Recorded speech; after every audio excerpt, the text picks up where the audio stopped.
Amén. Saludo mi hermano Alfredo, mi hermano Roberto. Amén, amén, hermano Patricio. De igual manera, los hermanos. Amén, mi pastor Hipólito, Dios me lo bendiga. Dios le bendiga, mi hermano Patricio, a los pastores, a los hermanos, Dios les bendiga a todos. Amén. ¿Le parece si esperamos un minutito más? Porque igual somos poquitos los que estamos acá. Así que por mientras se siguen entrando más hermanos. Así que vamos a esperar un ratito. Mi hermano Alfredo, ¿cómo estaba hoy día? El micrófono, ahí. Bien, bien, bien, bien, hermano Patricio, bien, gracias a Dios. Esperando hacerlo bien para la gloria de Dios. Y bueno, bien, un poquito de lo bien. Amén, ya. Así que tranquilo nomás, sin nervios. Amén, amén. Claro. Ya. Y mi hermano Samuel, también hoy día, usted, mi hermano Samuel. Amén, mi hermanito. Dios me lo bendiga, mi hermano Samuel, un gusto saludarle. Amén, amén. Dios le bendiga, hermano Patricio. Bueno, y a todos los pastores, un saludo para todos. Mi pastor Hipólito. Dios les Amén. bendiga. A ver, mi hermano Samuel, hoy día usted va a empezar ya las presentaciones. Se comunicó mi hermano Franco, que tuvo problemas, y mi pastor Jaime. Y vamos a ver si nos alcanza el tiempo con el hermano Héctor también, de allá de Temuco, que él trabaja también de noche. Así que vamos a esperar un ratito y a ver si se conectan. Póngale, póngale el reloj al hermano Samuel, que es de tiro largo el hermanito este. Aleluya. Buenas tardes, hermanos, pastores, Amén. bendiciones. Saludos, mi pastor Máximo, mi pastor Fernando, saludos. Buenas tardes, hermano Patricio. Buenas tardes también a los pastores y hermanos que están presentes. Amén, Dios me lo bendiga, siervo. Un gusto saludarle. Bueno, vamos a empezar. Mi pastor Máximo, si nos puede guiar con una oración para empezar ya las clases, como corresponden. Amén. Dios me lo bendiga, mi pastor. Amén, mis hermanos. Amén. Dios me los bendiga.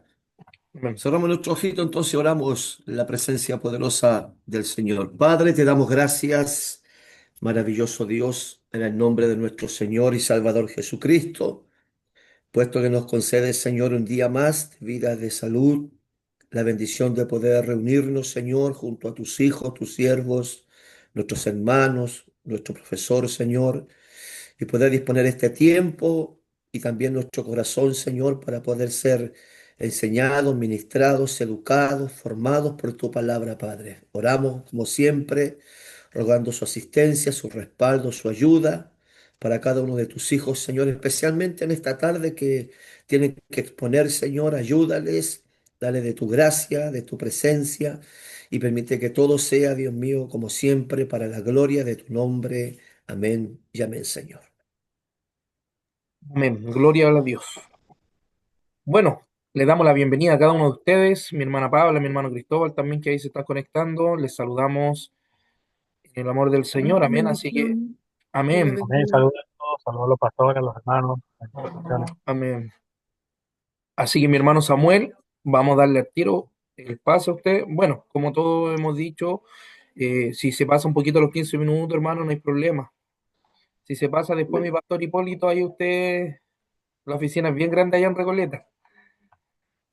Amén. Así que mi hermano Samuel, Dios me lo bendiga y le damos la oportunidad para que pueda presentar hoy día, lunes 1 de diciembre de 2025. Amén. Amén. Bueno, primeramente doy gracias al Señor por esta hermosa oportunidad que me concede. La verdad es que estoy bastante nervioso, pero bueno, siempre tomo esto como un desafío y que Dios nos coloca a veces en estas cosas para que podamos ir desarrollándonos también. Así que un saludo para todos mis pastores y hermanos. Espero que se me escuche claro y sea entendible lo que vamos a exponer. Bueno, en esta hora se me ha otorgado también a mí exponer el tema sobre los pactos de Dios. ¿Ya? Bueno, los pactos de Dios es una de las temáticas más importantes de la Biblia, ya que introduce uno de los temas teológicos centrales de las Escrituras, en las cuales podemos decir sin exagerar que no podríamos entender verdaderamente las Escrituras si no entendemos los pactos que Dios hizo con su pueblo. Es decir, que los pactos vendrían siendo como la columna vertebral de la historia de la Biblia. Nos ayuda a desarrollar la narrativa bíblica, es como el hilo conductor de las escrituras, por decirlo de una manera. Ahora, si tenemos una comprensión matizada de los pactos, obtendremos claridad en cuanto a cómo el Antiguo Testamento y el Nuevo Testamento se entrelazan entre sí o se relacionan entre sí. Los pactos de Dios juegan un papel vital en el seguimiento del progreso de la historia redentora, que se centra en la promesa que Dios traerá redención y salvación a la humanidad. Bueno, la palabra pacto aparece por primera vez en la Biblia en Génesis 6, versículo 18, donde Dios le dice a Noé: estableceré mi pacto contigo y entrarás en el arca, tú y tus hijos, tu mujer y las mujeres de tus hijos contigo. Este es el primer texto donde aparece la palabra pacto. Bueno, es conocido este pacto como el pacto noético, pero en sí la palabra pacto aparece por primera vez en la Biblia, en Génesis capítulo 6, versículo 18. La etimología de la palabra pacto, pacto se define como tratado entre dos o más partes que se comprometen a cumplir lo estipulado y puede definirse como un tratado, convenio, trato, arreglo, compromiso, contrato y ajuste. Bueno, esta definición es lo secular, que involucra lo judicial, lo laboral y todo tipo de pacto o contrato que se realiza. Pero en el ámbito bíblico se define pacto del latín pactum, que significa acuerdo o tratado. Y en el original griego se usa la palabra sinteke, que es una palabra también secular, para un acuerdo entre partes iguales. Pero en el contexto bíblico se usa la palabra diateque, que significa alianza o testamento, ¿cierto? Donde esa palabra se adopta o se traduce del original hebreo eh, berit, que significa alianza, acuerdo o tratado. Bueno, tenemos que entender que la Biblia estaba escrita en hebreo. Cuando pasó a la traducción, la Septuaginta, la traducción de los 70, se le otorgó en el original griego con la palabra diateke, que significa alianza o tratado o testamento. Bueno, debemos entender que los pactos de Dios es un pacto divino, un pacto sagrado. Es un acuerdo sagrado entre Dios y sus criaturas que se establece por iniciativa de Dios, que eso hay que subrayar eso, porque es iniciativa de Dios, para cumplir sus propósitos progresivos, como se detalla en la Biblia, basado en la gracia de Dios, y no en mérito humano, porque debemos tener claro que no es por mérito de hombre, sino que esto viene de Dios, es iniciativa de Dios. Es Dios mismo que interviene en la eternidad, decide relacionarse con el hombre a través de los pactos, porque el hombre en su naturaleza caída obviamente está imposibilitado. Y Dios, para relacionarse con el hombre, le da estos pactos o acuerdos, ¿cierto? Para que el hombre se apartara y se relacionara con Dios, ¿ya? Porque la Biblia dice que el hombre nunca buscó a Dios. Lo dice Salmo 14, versículo 2 al 3, el Salmo 53, versículo 1 al 3, donde dice que Jehová miró desde los cielos sobre los hijos de los hombres para ver si había algún entendido que buscara a Dios. Todos se desviaron a una y se han corrompido. No hay quien haga lo bueno, no hay ni siquiera uno. Bueno, estos dos textos, Salmo 14, versículo 2 al 3 y Salmo 53, versículo 1 al 3, tienen la misma traducción, ¿cierto? Y lo expresa Pablo en el libro de los Romanos, en la carta a los Romanos, en el capítulo 3, versículos 10 a 11, donde es más claro. Pablo dice, como está escrito, no hay judío, no hay justo, ni aún uno, no hay quien entienda, no hay quien busque a Dios. Entonces el hombre no busca a Dios, por lo tanto es una iniciativa divina, iniciativa de Dios para relacionarse con el ser humano. Bueno, los pactos de Dios están sujetos 100% a la obediencia. Los pactos de Dios están sujetos a la obediencia del hombre. Esto implica seguir la voluntad de Dios para ser parte de su pueblo, recibir sus bendiciones a través de su obediencia y las consecuencias de la desobediencia, ¿ya? Porque Dios hace un acuerdo, un pacto con el hombre y el hombre tiene que obedecer. Obedecer. Si obedece, traerá bendición. Y si desobedece, obviamente que la retribución a la desobediencia. Como lo vemos, por ejemplo en el pacto mosaico, por ejemplo, cuando le habla al pueblo en Éxodo capítulo 19, versículo 5, dice, ahora pues, si diereis oído a mi voz y guardareis mi pacto, vosotros seréis mi especial tesoro sobre todos los pueblos, porque mía es toda la tierra. Ahí nos da a entender de que a través de la obediencia Dios le da promesas y esas promesas Dios las cumple porque Dios no es hombre para que mienta ni hijo de hombre para que se arrepienta. Dios es fiel y Él cumple sus promesas. Pero las consecuencias de de la desobediencia, por ejemplo, la vemos en Levítico 26, capítulo 26, versículo 14 al 18, donde también la palabra del Señor nos dice, pero si me oyeres todos mis mandamientos y si desdeñares mis decretos y vuestra alma menospreciare mis estatutos, no ejecutando todos mis mandamientos e invalidando mi pacto, yo también haré con vosotros.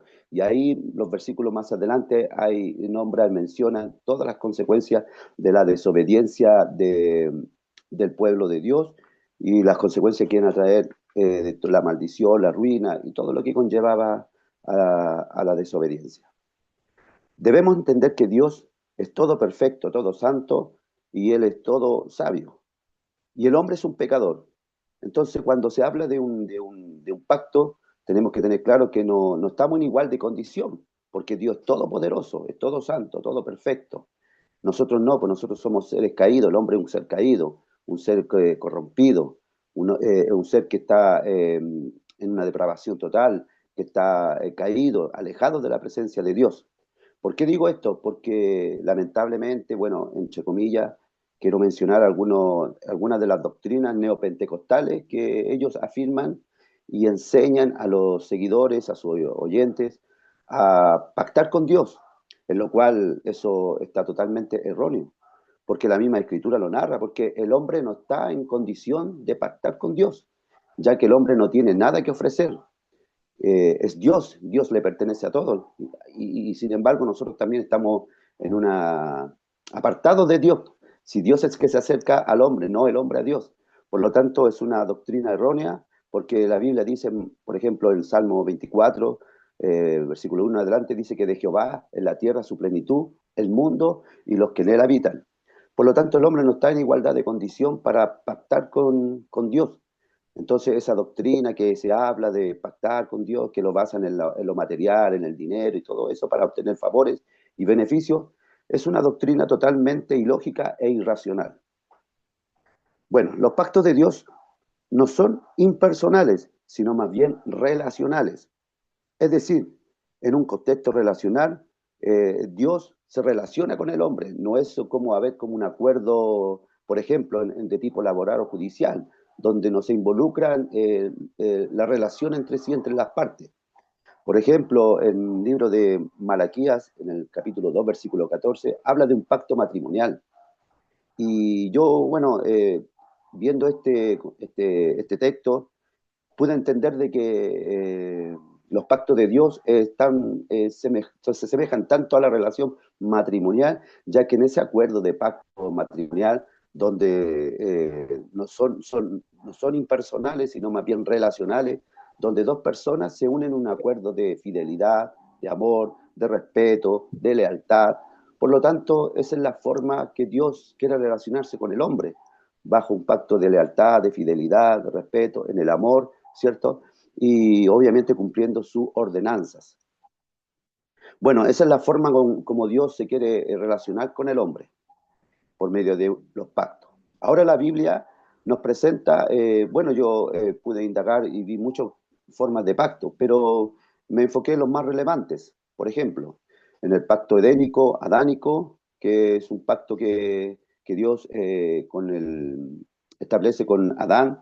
¿Por qué se le llama edénico? Porque fue en el Edén. ¿Y por qué adánico? Porque obviamente Adán fue el vínculo en el cual Dios habló, él medió con él para establecerle ordenanzas. Y una de las ordenanzas que vemos, por ejemplo, en Génesis capítulo 1, versículo 26 al 30, donde Dios también le habla y le dice que creó al hombre a su imagen, la imagen de Dios los creó, varón y hembra los creó y los bendijo. Y le dio esta responsabilidad de fructificar la tierra, de multiplicarse, de sojuzgarla y señorear de todas las de los animales, tanto de los peces en el mar, de las aves que están en los cielos y los animales que se mueven sobre la tierra. Pero también en Génesis capítulo 2, perdón, le da una ordenanza en el versículo 16 al 17, donde dice, y mandó Jehová Dios al hombre diciendo, de todo árbol del huerto podrás comer, mas del árbol de la ciencia del bien y del mal no comerás, porque el día que de él comiences ciertamente morirás. Bueno, aquí vemos que Dios tenía una relación cercana al hombre, había una relación. Y en esta relación que Dios tenía de perfección, estaban como en la dispensación de la inocencia, ¿cierto? Pero el hombre tenía que obedecer a Dios, porque de alguna forma tenía que mostrarse la obediencia del hombre en su perfección, ¿cierto? En el estado perfecto en la cual Dios creó al hombre, la obediencia hacia su Dios.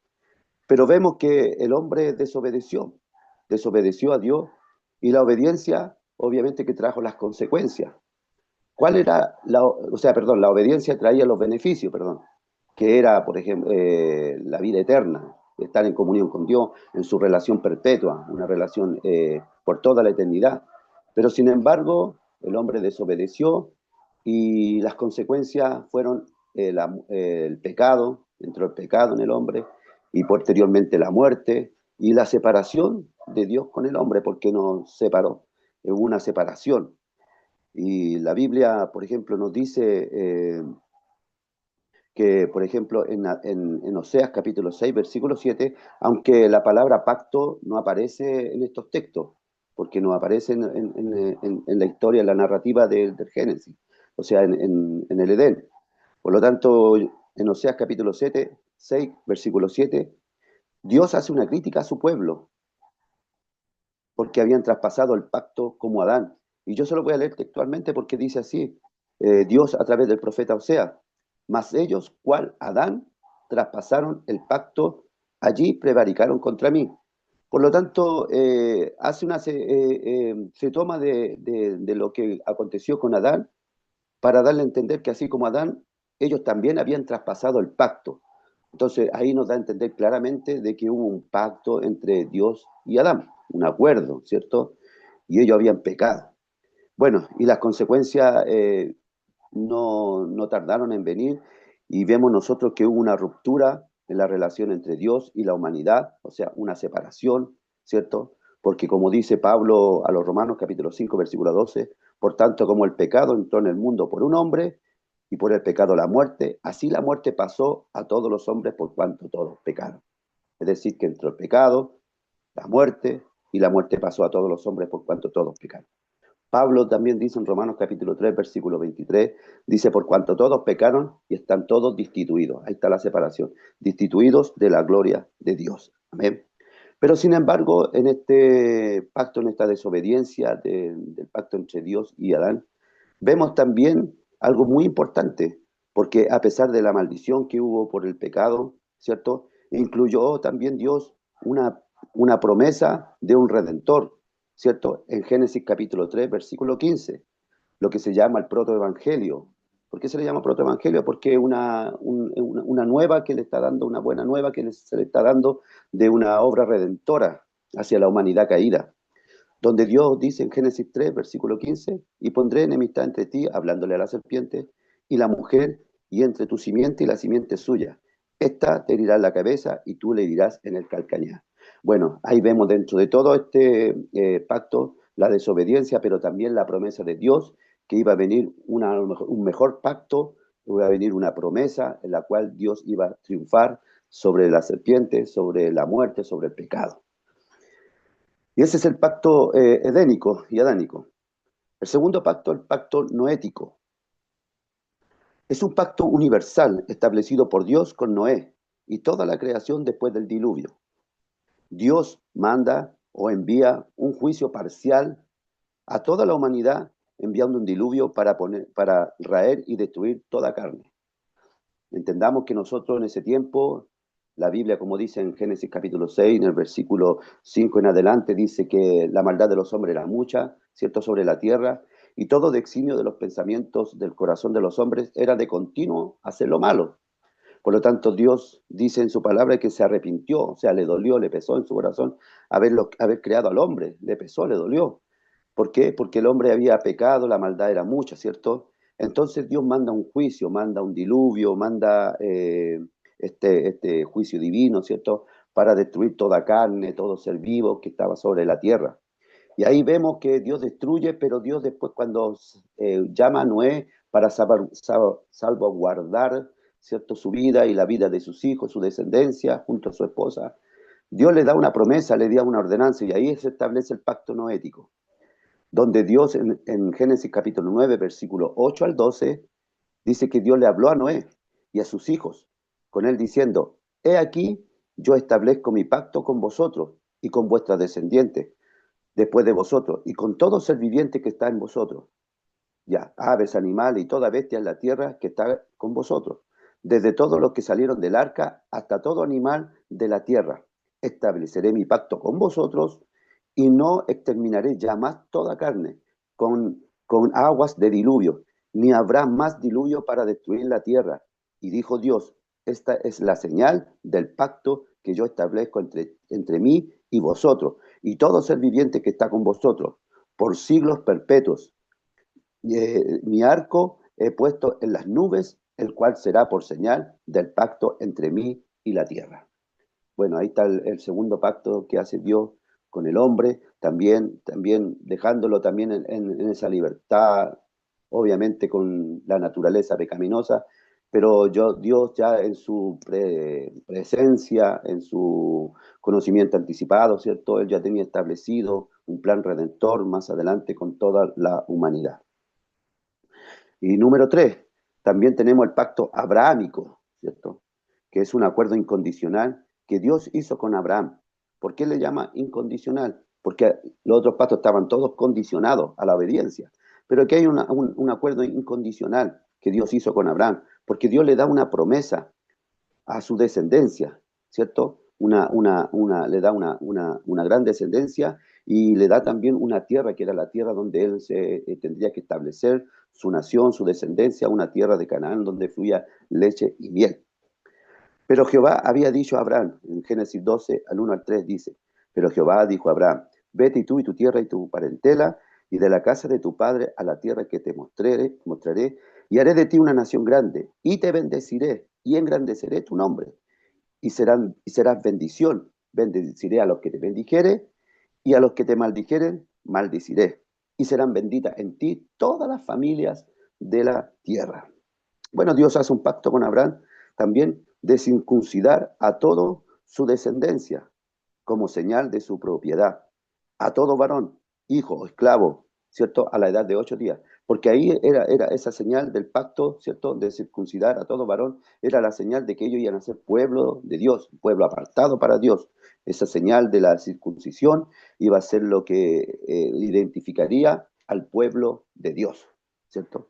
Bueno, eso está en Génesis capítulo 17, versículos 9 al 14, donde le habla es más específico la forma del pacto que tenían que hacer el pueblo de Israel. O en este caso, los descendientes de Abraham. Un pacto de pertenencia como pueblo de Dios, que posteriormente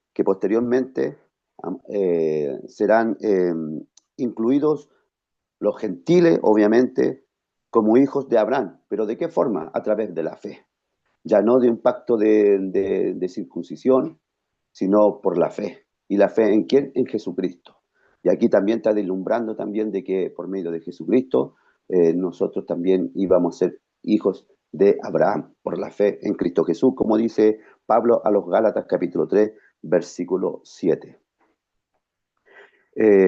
También tenemos el pacto mosaico o sinaítico. ¿Por qué se le llama mosaico? Bueno, porque Moisés fue el que, por la cual Dios tuvo el vínculo, medió con él, con Moisés. Y sinaítico porque obviamente fue en el Sinaí, en el monte Sinaí, donde se recibieron los mandamientos y las ordenanzas, donde Dios estableció el pacto, ¿cierto? Y eso lo vemos en Éxodo capítulo 19 al capítulo 24, en todos esos capítulos está donde Dios le entrega la ley y los mandamientos a los hombres. Dios le entrega esos mandamientos a los hombres. Bueno, es un mismo acuerdo entre sí, mosaico y sinaítico, es un mismo acuerdo entre Dios y la nación de Israel, descrito en los libros del Éxodo y Deuteronomio. Se le llama mosaico porque Moisés es el mediador y sinaítico por el lugar donde se entregó la ley, ¿cierto? Y los mandamientos. Bueno, Dios le da mandamientos y aparta a este pueblo, al pueblo de Dios, al pueblo de Israel, ¿cierto? Y lo hace una nación santa y un reino de sacerdotes, como lo grafica el libro de Éxodo, capítulo 19, versículo 6.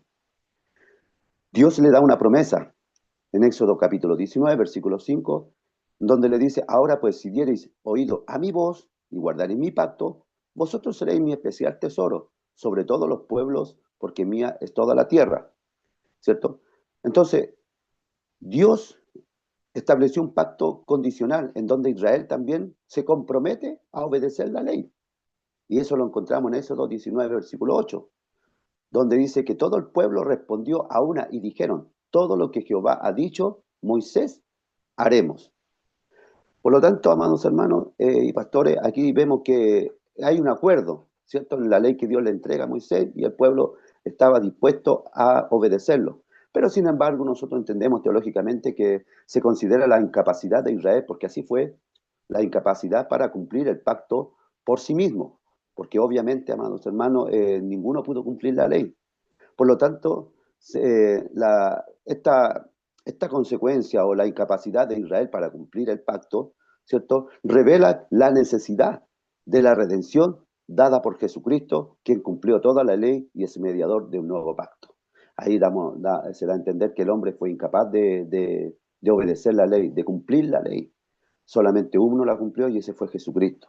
Por lo tanto, ahí se da a entender de que Jesucristo es el que va a redimir a toda la humanidad, porque Él cumplió la ley y Él sería el mediador de un nuevo pacto.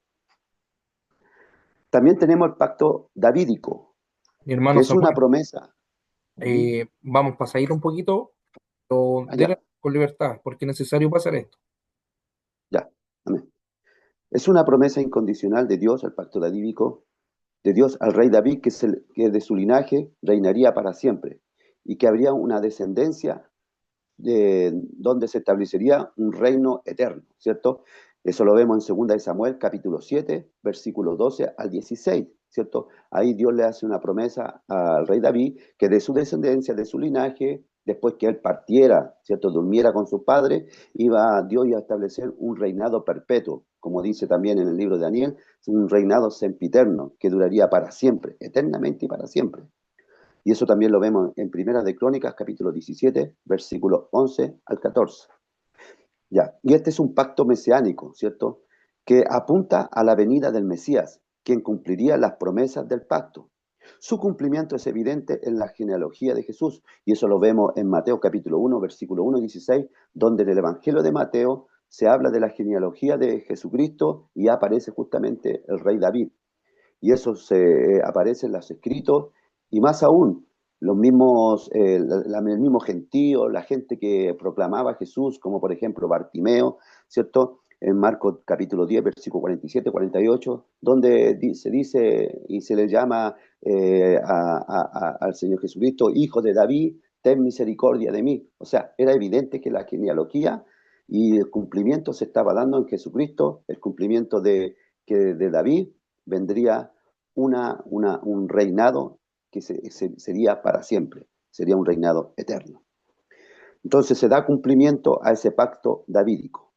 Y ahí comenzamos con el nuevo pacto, en el nuevo pacto, donde aparece Jesucristo, ¿cierto? Aparece Jesucristo, donde en el libro de Marcos, capítulo 1, versículo 15, Jesucristo mismo dice estas palabras: el tiempo se ha cumplido, el reino de los cielos se ha acercado, arrepentíos y creed en el Evangelio. ¿Qué tiempo se había cumplido? El tiempo de las profecías, el tiempo de la promesa, del pacto, del nuevo pacto que se realizaría en Cristo Jesús. Ese era el tiempo donde se le daría cumplimiento a todas las profecías, a todo lo establecido por Dios, como estuvimos viendo en los pactos que se dieron, que apuntaban a un Mesías, a un mejor pacto, a un pacto redentor que sería perfecto.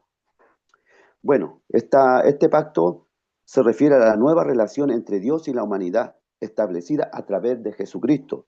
Se basa en la profecía de Jeremías 31, versículo 31 al 34, donde dice: he aquí vienen días, dice Jehová, en los cuales haré nuevo pacto con la casa de Israel y con la casa de Judá.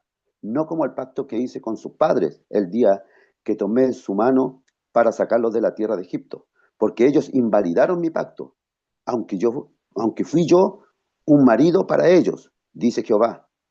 Pero este es el pacto que haré con la casa de Israel después de aquellos días, dice Jehová. Daré mi ley en su mente y la escribiré en su corazón, y yo seré a ellos por Dios, y ellos me serán por pueblo.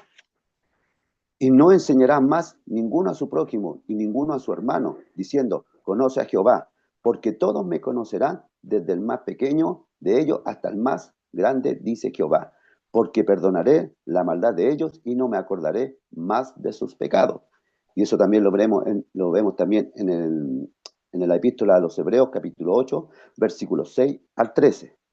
Y las características de este nuevo pacto se basa en la gracia y el amor de Dios, ¿cierto? Es como dice Juan 36, porque de tal manera amó Dios al mundo, que ha dado su Hijo unigénito. Se basa en la gracia y en el amor de Dios, porque Dios, en el libro de Romanos, capítulo 5, versículo 8, dice que más Dios muestra su amor para con nosotros, en que siendo aún pecadores, Cristo murió por nosotros. Y número 2, se basa también en el que es mediado por Jesucristo, porque Él es el mediador del pacto, Él es el autor del pacto. Y eso lo dice en Mateo capítulo 26, versículo 26-28, cuando Jesús estaba oficiando la Santa Cena, ¿cierto? Estaban celebrando el Pesaj, ¿cierto? El día del Pesaj, con sus discípulos, ¿cierto? Y él toma la copa cuando parte el pan y toma la copa y se los da a beber a ellos y les dice, esta es mi sangre del nuevo pacto. Esta es mi sangre, habla de mi sangre. Dice, esta es la sangre del nuevo pacto, que por muchos derramada para remisión de los pecados. ¿Cierto? Entonces, las características del nuevo pacto está basada en la gracia, en el amor y mediado por Jesucristo. Pero también pondrá la escritura en su corazón. El número 4, traerá reconciliación y perdón de pecado, porque Dios nos reconcilió consigo mismo por Jesucristo. 2 Corintios 5:18, ¿cierto? Y perdonó nuestros pecados. Y número 5, también traerá una relación personal con Dios, ¿cierto? Dios traerá una relación que ya no seamos uno, como dice Jesucristo cuando oró al Padre y le decían en Juan 17:21, le dice, Padre, que todos sean uno, como tú y yo somos uno, ¿cierto? Y dice, y ellos también sean uno en nosotros, o sea, que haya una relación personal, cercana. Y para concluir, el nuevo pacto trae salvación, redención y justificación, transformación interna, como dice Pablo a los Corintios, ¿cierto? 2 Corintios 5:7, de modo que si alguno está en Cristo, nueva criatura es, o sea, trae una transformación interna, trae paz y vida eterna. Y lo dice el profeta Isaías, dice que el castigo de nuestra paz fue sobre él, ¿cierto? Y nos trajo vida eterna, porque la Biblia dice que el que cree en el Hijo tiene vida eterna, pero el que no cree, la ira de Dios está sobre él.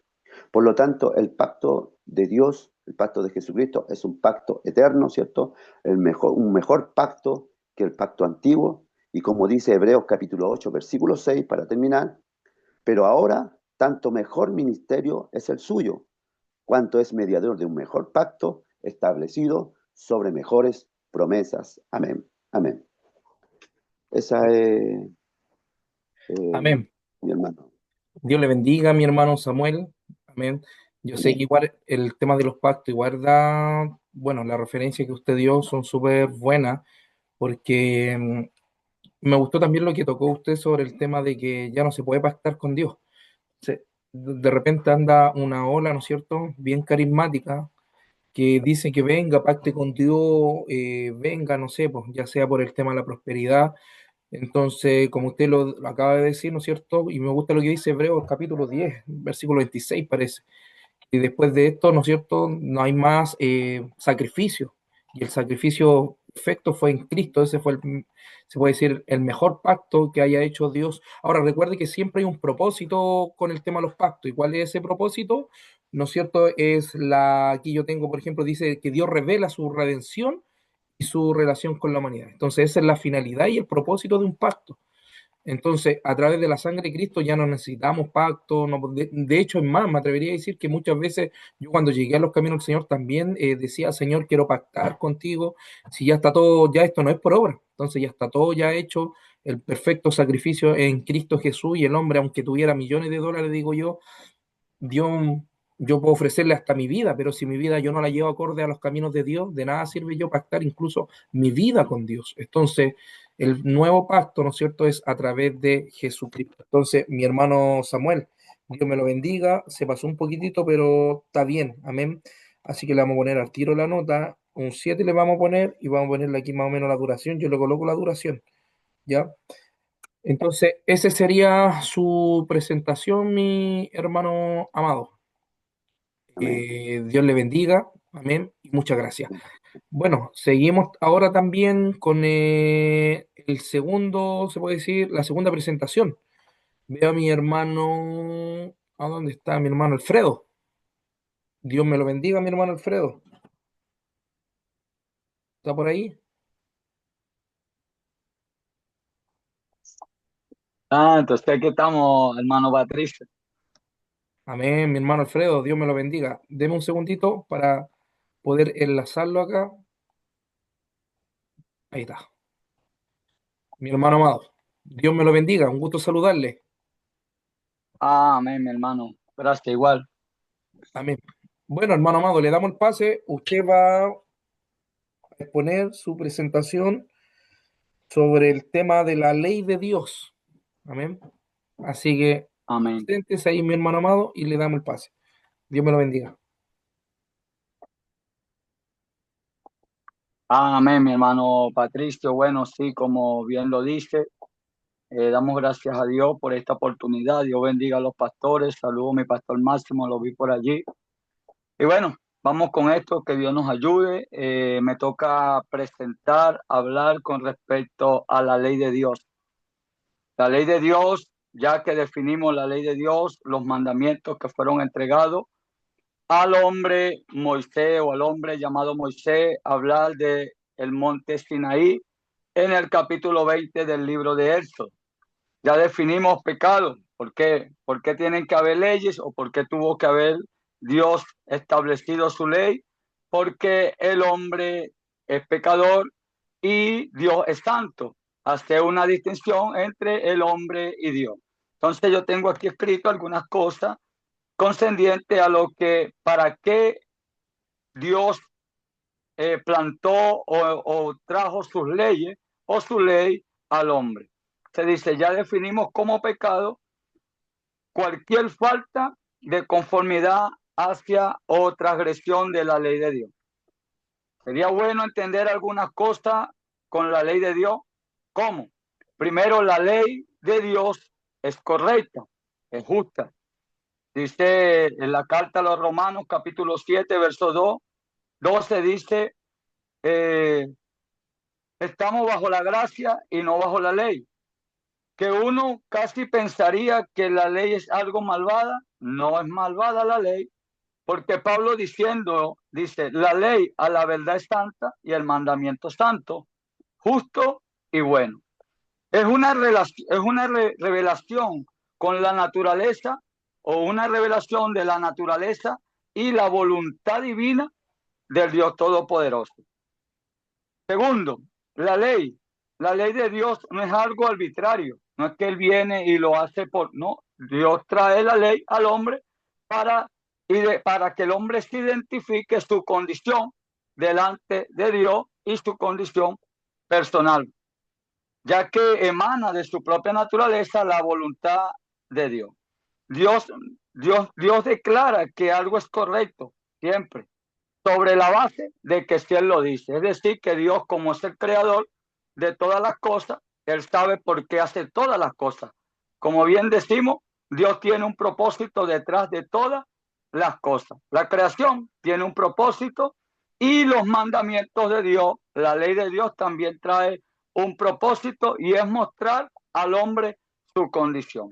Tercero, cuando Dios dio la ley al hombre, esperaba que el hombre la guardara, que el hombre la cumpliera, que el hombre la obedeciera, pero la condición del hombre es lo mismo que pasó en el huerto del Edén, en el capítulo 2, versículo 16, que Dios coloca al hombre en el huerto del Edén y le da un mandamiento que era de todo árbol podía comer, menos del mandamiento, o menos del árbol, perdón, que era el árbol de la ciencia del bien y del mal, pero el hombre transgredió ese mandamiento. La ley viene para, para que el hombre pueda acercarse a Dios, sabiendo Dios que el hombre en su caída le cuesta obedecer a Dios. Pero Dios tiene un propósito detrás de todas las cosas. La respuesta no solo puede ser conociendo todas las cosas Dios, estaba totalmente consciente de que el hombre no lo haría. En realidad, Dios tenía un triple propósito. En el huerto del Edén tuvo uno, en los mandamientos tiene otro, y es de traer al hombre ante su presencia. Pero el hombre, por la condición pecaminosa, le iba a costar. Entonces, Dios tiene un plan. ¿Cuál es el plan? Usar el material humano y traer en el Sinaí, Éxodo capítulo 20, y darle a Moisés la ley de Dios. Y ahí vemos cuando Moisés recibe la ley, sabiendo nosotros, por las escrituras, que Moisés no es la autoridad de cada mandamiento, sino que la autoridad de cada mandamiento es Dios. No sabemos si la ley natural escrita en el corazón del hombre fue ampliada por una ley revelada en el tiempo de Adán o Moisés. Sin embargo, en el monte Sinaí, esta fue ampliada y codificada en los 10 mandamientos por medio del mismo Dios y publicada por medio del hombre que Dios escogió para este propósito, que fue Moisés. Moisés, Deuteronomio capítulo 4, versículo 13. Las tablas se concretaron, o los mandamientos se concretaron en tablas de piedra. Pero con el tiempo esas tablas se perdieron, pero Dios, como es un Dios sabio, todopoderoso, hoy la tenemos nosotros a través de las escrituras de la Biblia, y las encontramos en Éxodo capítulo 20, versículo 1 en adelante, y Deuteronomio capítulo 5, del versículo 6 al verso 22.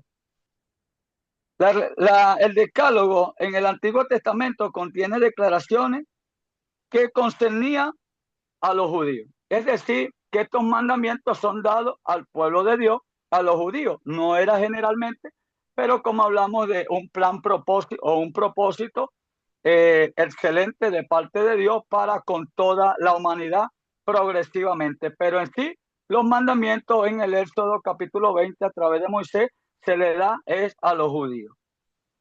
La autoridad, ya lo dije hace un momento, encontramos su autorizada exposición de estos 10 mandamientos por medio de Dios, se le da es a Moisés. Es el que Dios le autoriza que exponga los 10 mandamientos. Encontramos también en el Nuevo Testamento, particularmente en el Sermón del Monte, en el capítulo 5, capítulo 6 y capítulo 7, encontramos para interpretar algunos mandamientos, como el tercero, en Marcos capítulo 27, 28, en Colosenses 2, 16, y la versión del cuarto mandamiento.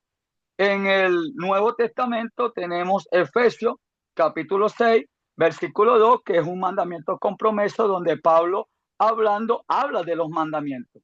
¿Por qué? Porque los mandamientos tienen un propósito, y el propósito es dirigir al hombre a que el hombre se acercara a Dios, o pudiera buscar a través de estos medios una relación en obediencia delante de Dios. Definimos la ley. Únicamente creemos y confesamos y enseñamos que la ley, en el sentido estricto, es una doctrina divina. La ley es una doctrina que viene del cielo, porque es de Dios, y es una doctrina, y es la mejor doctrina dada al hombre para poder mostrar al hombre su condición delante de un Dios santo. ¿Por qué? Porque es divina, la revelación de los mandamientos son divinos, son justos, son inmutables, porque quien los da, quien los escribe en la tabla es el mismo Dios conforme a su voluntad. En lo que respecta conforme a ser expuesto al hombre, era para mostrar, como dije hace un momento, la naturaleza pecaminosa, pero llevaba un propósito. ¿Cuál era?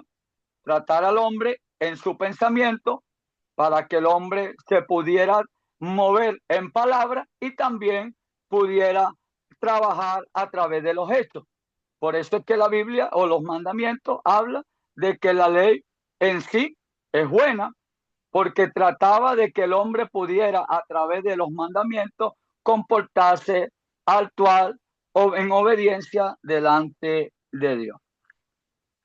Esto encontramos, tenemos por aquí, sigo con lo mismo, la ley de Dios es perfecta, que viene a mostrarle al hombre y se la presenta como un espejo para que el hombre se diera cuenta y enseñarle al hombre que en sí la condición de nosotros es totalmente pecadora.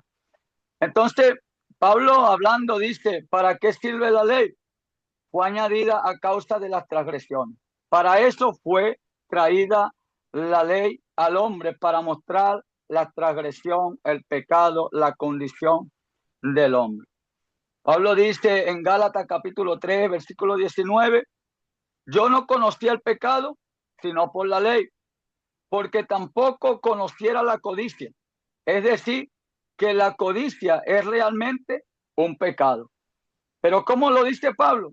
Si no fuera por la ley, yo no entendiera que la ley me dice que el codiciar es pecado. Él dice, si la ley no lo dijera, no codiciará, porque por medio de la ley es el conocimiento del pecado. Dios viene a confrontar la pecaminosidad del hombre a través de su ley, que es santa y perfecta. El propósito principal de la ley, ¿cuál es el propósito principal de la ley de Dios? Es convencer al hombre de su pecaminosidad y de sus múltiples ofensas delante de un Dios santo. Es lo que viene a mostrarle, de que la voluntad de Dios es santo y el Dios que está dando la ley es santo y justo.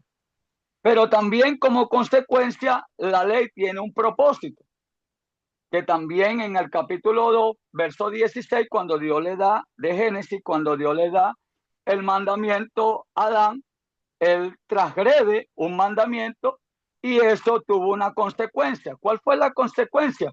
De que ellos fueron excluidos del huerto del Edén tras su transgresión a violar el mandamiento del Dios de los cielos en el huerto del Edén. Así también para el tiempo de Moisés está exponiendo, o el propósito principal de la ley es mostrarle al hombre que no cumplir la ley de Dios tenía algunas consecuencias que podrían ser temporales y eternas. Es decir, que tenía un castigo. El no cumplir la ley de Dios tenía un castigo. Así la ley realizaba un oficio muy precioso e importante: quebrantar en el hombre esa autosuficiencia, porque el hombre se cree autosuficiente porque podía cumplir uno o dos mandamientos. Pero ahí encontramos que también había algo que en el corazón del hombre había, y era la hipocresía, el orgullo ante Dios. Podía en las obras hacer algunas obras, pero por eso conocemos ese texto que dice que ellos de labios servían a Dios, honraba a Dios, pero su corazón estaba muy lejos de Dios. Entonces Dios quería confrontar el corazón del hombre y mostrarle a ellos su condición delante de Dios. Por eso es que lo que ellos presentaban, o lo que nosotros podemos presentar, si no lo hacemos de corazón, Dios es quien conoce, escudriña y prueba los corazones.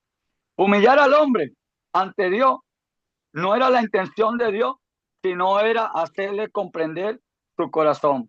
Y quería que el corazón del hombre conforme a los mandamientos o a la ley de Dios, caminara en humildad, en humillación y bajo el temor del Dios de los cielos. Así que la ley es como una pregunta. ¿La ley hace daño? No, la ley no hace daño. La ley viene al hombre a mostrársele de que el hombre necesita una ayuda, necesita por su condición, necesita de un salvador, porque por su autosuficiencia o por lo que el hombre pueda hacer, no le basta. ¿Para qué? Para poder alcanzar la salvación y el agrado total a Dios, que fue quien dio la ley. ¿Para qué sirve la ley de Dios? Sirve para poner un freno, que era lo que pasaba también, poner un freno en la humanidad o el pueblo judío cuando Moisés lo está dando. La ley es útil también para el fin de ¿mantener qué? Una disciplina en el hombre.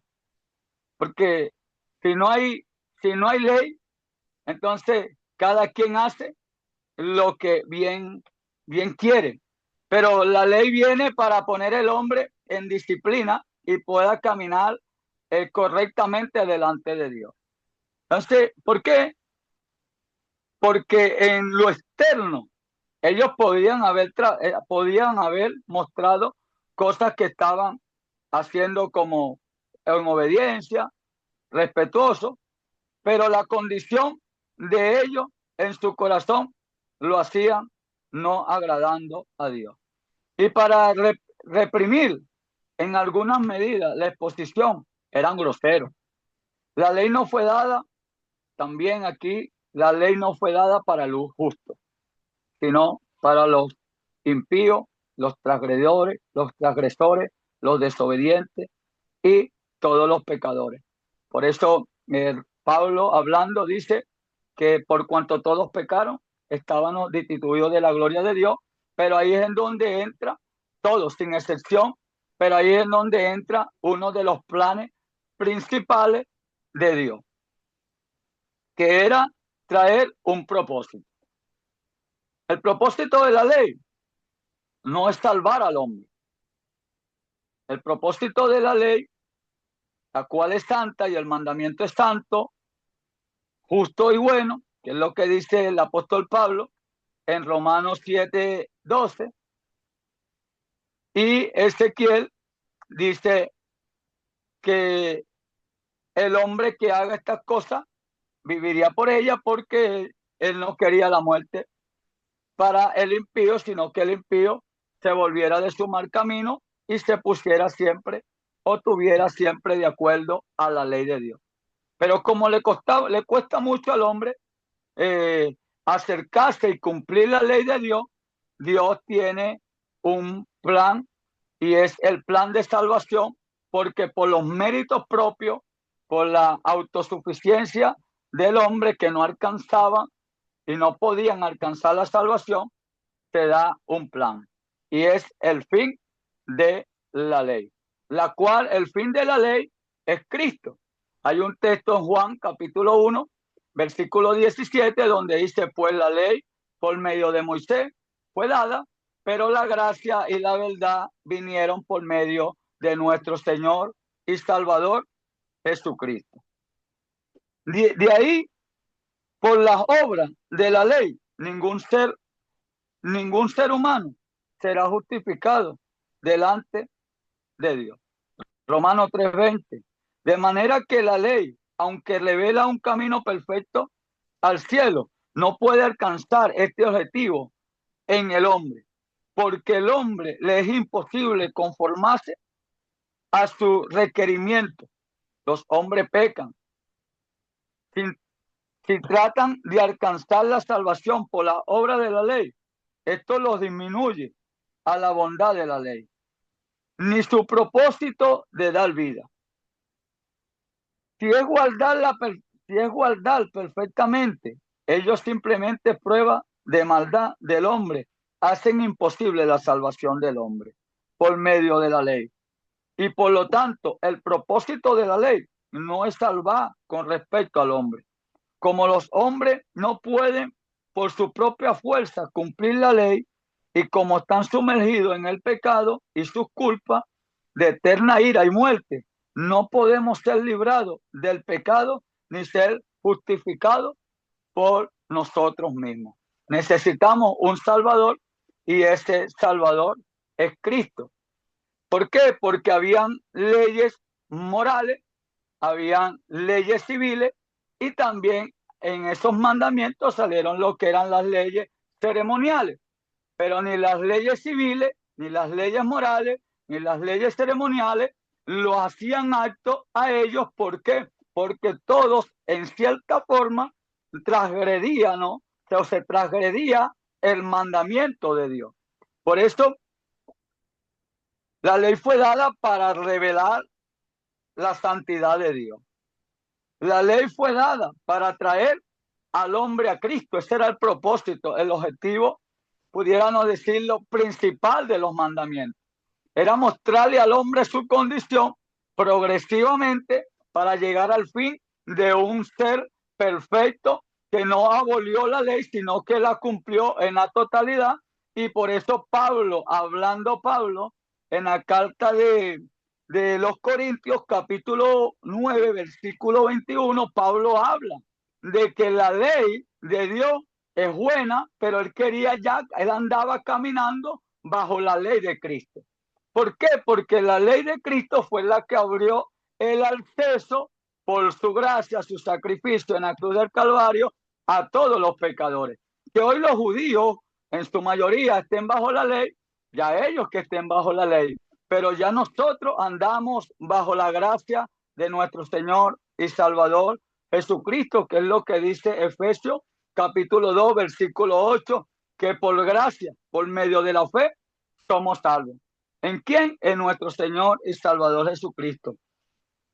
Soy breve y concluyo con esto, que es lo que dice el apóstol Pablo, porque ya hablamos del Sermón del Monte, desde el capítulo 5, 6, 7, Cristo habla, porque había algo que la ley se cumplía externamente, pero Cristo trata al hombre ahora internamente, que es lo que venía, como dice, iba a haber una modificación del ámbito terrenal al ámbito espiritual.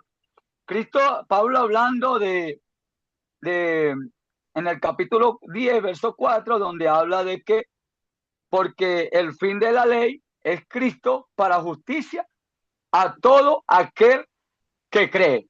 Y allí en esa carta, en el contexto está, donde habla que para todos sin excepciones, para el judío, para el griego, para todo aquel que confiese a Cristo, por medio de Cristo es que podrá alcanzar la salvación. La ley no podía salvar, pero servía para hacer consciente a los hombres de su necesidad de Cristo,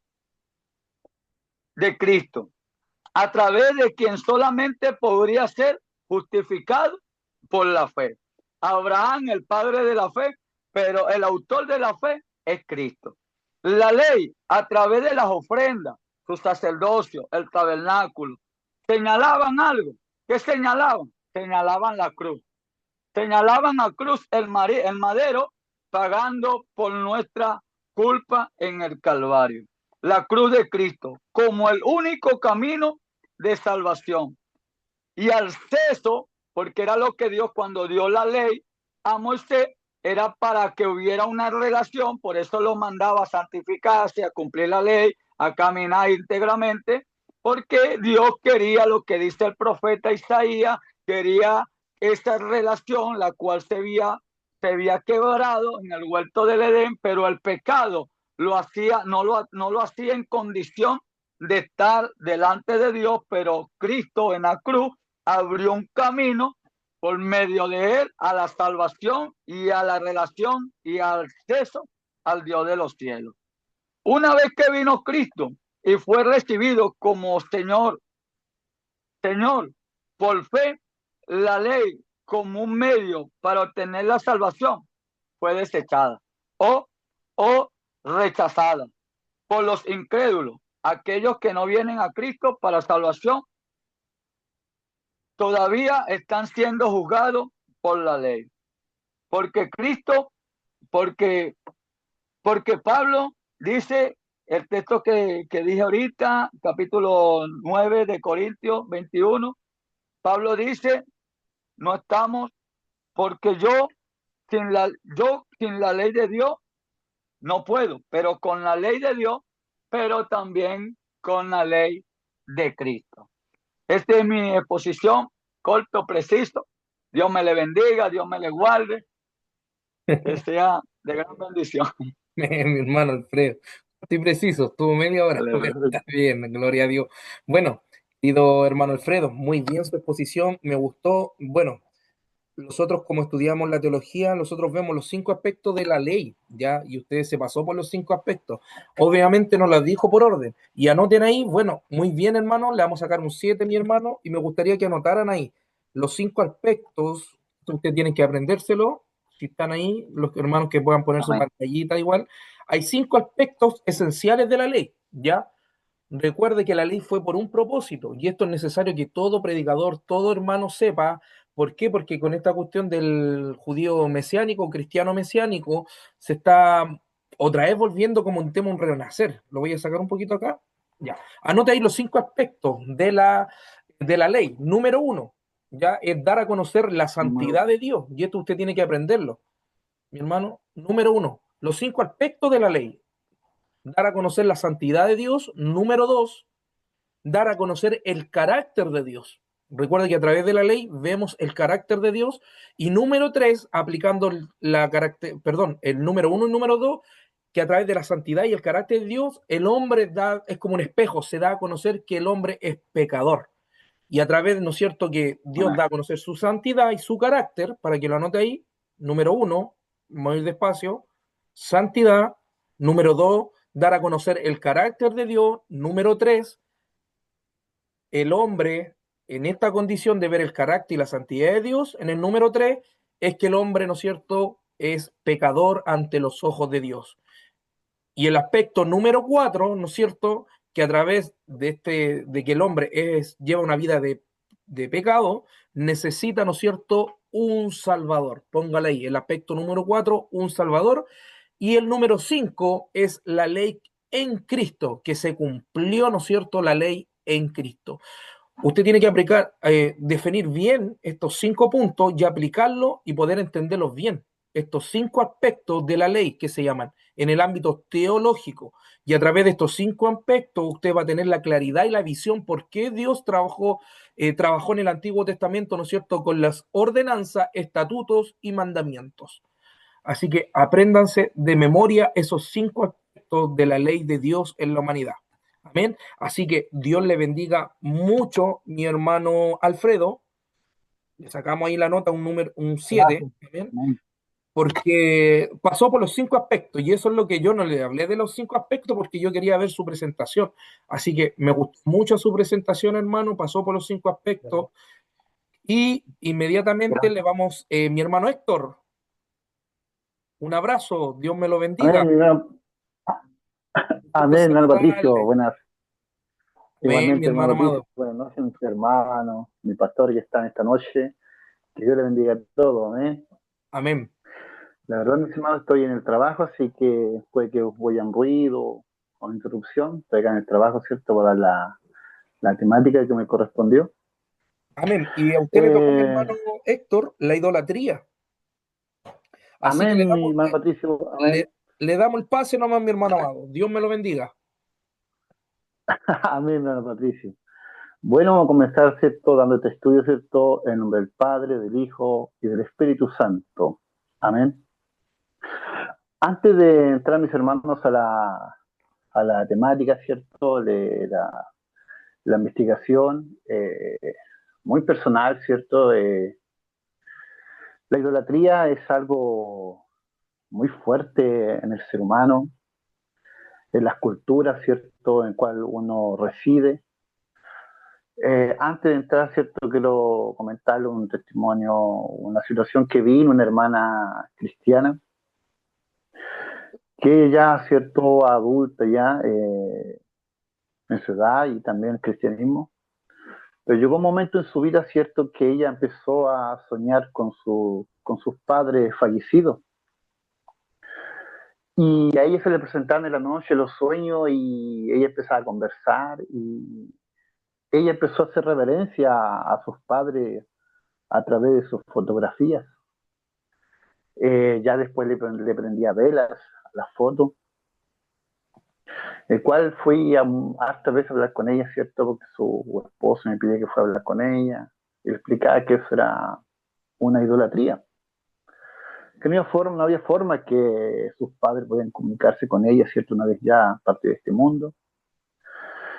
Pero ella, no sé cómo, empezó a venerarlo tanto, de tanto entendió. Pero después, nuestra misma hermana, ¿cierto? Se mandó a hacer un collar eh, con dos imágenes y decía que esas dos imágenes eran sus hijos vivos y cuando se lo ponía y se sentía en confianza, se sentía bien, confiaba que sus hijos estaban con ella y que le daban fuerza. El tema, mis hermanos, es que esta hermana está gravemente enferma, lleva 2 años que no se sabe qué es lo que tiene, sufre enfermedades terribles y toda su familia está sufriendo, pero no es que no quiero asustar a nadie, pero la idolatría es un tema muy fuerte, un tema de una muerte espiritual, una muerte espiritual. Y no solamente pasa en adultos, muchas veces también se pasa en niños, adolescentes, al mirar algún mono animado, un mono de televisivo, ¿cierto? Que dan a televisión, a un deportista, ¿cierto? Hacerle veneración a sus camisetas. Eh, Como adolescente siempre hay una admiración por alguna persona. Y eso que tener mucho cuidado también porque también pasa a ser como una idolatría ante los ojos del Señor cuando uno tiene un fanatismo por un ente o una persona, ¿cierto? Del mundo en el cual vivimos. Esa es mi introducción para que pasemos la temática, mis hermanos, después, ¿cierto? Mi pastor que conoce más el tema, puede estar haciendo su comentario. Vamos a tomarme, ¿cierto? Un pasaje bíblico, ¿cierto? Es Hechos 17:16, que dice, mientras Pablo lo esperaba en Atenas, su espíritu enardecía, viendo la ciudad entregada a la idolatría. ¿Qué es la idolatría? En general es poner cualquier cosa, ¿cierto?, como objeto de nuestro total afecto, sumisión, obediencia. Como ejemplo de idolatría tenemos objetos religiosos a los cuales se le honra, se le rinde culto y adoración, como imágenes, cuadros, estuco, rosario, crucifijo, y muchas cosas más, ¿cierto? Y asimismo aquello que la persona llega a depositar toda su confianza en el presente, en el futuro, como ser una fuente de trabajo en cuenta bancaria, bienes materiales. Por otra parte, la expresión de la idolatría emocional, excesivo y desordenado afecto familiar, de padre a sus hijos, o viceversa, o entre esposos o hermanos de sangre. Hermanos, hay que tener mucho cuidado con el tema de hacer una idolatría hacia los hijos. Hay que tener mucho cuidado porque personalmente he visto cómo Dios ha ministrado a ciertos padres cuando tienen una reverencia más a sus hijos que a Dios. También cierto hacer ídolos de artistas de rock, de cine o televisión, hacer ciertos deportes de equipo como el fútbol, básquet, verdaderos ídolos en el corazón, ¿cierto?, al extremo de no poder prescindir de ellos, en fin, de todo aquello, ¿cierto?, llamarse personas, instituciones, cosas que depositen toda su confianza en el presente, en el futuro, reemplaza al único merecedor de todo nuestro afecto, ¿cierto?, que la esperanza en nuestro Señor Jesucristo. Podemos ver esto en Mateo 22, 37, 38, dice, Jesús le dijo, amarás al Señor tu Dios con todo tu corazón y con toda tu mente, con toda tu alma, ¿cierto? Es el primer gran mandamiento que Dios le entregó, ¿cierto? A los que los convertimos, ¿cierto? A nuestro Cristo, que amarlo y sobre todas las cosas. Podemos ver, ¿cierto? Estos ejemplos que vimos, ¿cierto? Yo creo que ya no es necesario repetirlos, que hay exceso familiar en los negocios, en las culturas, en los cuadros, donde también, mis hermanos, donde se hace idolatría, se centran los demonios. Por ejemplo, si usted hace idolatría a un cuadro, los demonios se depositan en ese lugar. Y hay complicaciones en los hogares. También, ¿cierto? Sobre todo acá en el campo, o también a lo largo de este país, donde colocan las anemitas, se dice, donde fallece personas. También la gente va a depositar, ¿cierto? Sus velas, su ruego, pedirle a una persona que supuestamente murió ahí. Y eso también es idolatría porque se aprovechan los demonios, ¿cierto? De esa veneración, ¿cierto? Idolátrica. Vamos a hacer otra pregunta, ¿cierto? ¿Por qué la idolatría es considerada una verdadera abominación delante de Dios? Abominación, ¿cierto? Es repugnante. Realmente para nuestro Dios es algo repugnante la idolatría, ya que en un sentido espiritual es cambiar la gloria de Dios Todopoderoso, incorruptible, en semejanza de un hombre corruptible o de cualquier cosa creada. En Romanos, ciertos, capítulo 1, verso 22-23, dice, profesando ser sabios se hicieron necios y cambiaron la gloria de Dios incorruptible en semejanza de imagen de hombre, corruptible, aves y cuadrúpedos y de reptiles. En Hechos, cierto, 17-29 dice, siendo pues el linaje de Dios, no debemos pensar que la divinidad sea semejante a oro, o a plata, o a piedra, o escultura, o arte, o imaginación de mente. También vamos a hacer otra pregunta, ¿cierto? Dice, ¿desde cuándo se empezó a manifestar la idolatría de la humanidad? La idolatría viene prácticamente desde los inicios de la humanidad. La Biblia, ¿cierto?, menciona por primera vez en el libro de Génesis esta práctica abominable que conocemos, ¿cierto?, la Torre de Babel. Una de las primeras ciudades construidas por el hombre fue prácticamente la cuna de la idolatría mundial. Hoy esta zona geográfica es conocida como el moderno Irak. En Génesis 11, 12, 9, ¿cierto? Dice, y aconteció que cuando salieron de Oriente hallaron una llanura en la tierra de Sinar. Y se establecieron allí y se dijeron unos a otros, vamos, hagamos ladrillo y cosámoslo con fuego. Y les sirvió el ladrillo en lugar de piedra y el asfalto en lugar de mezcla. Y dijeron, vamos, edifiquemos una ciudad y una torre cuya cúpula llega al cielo.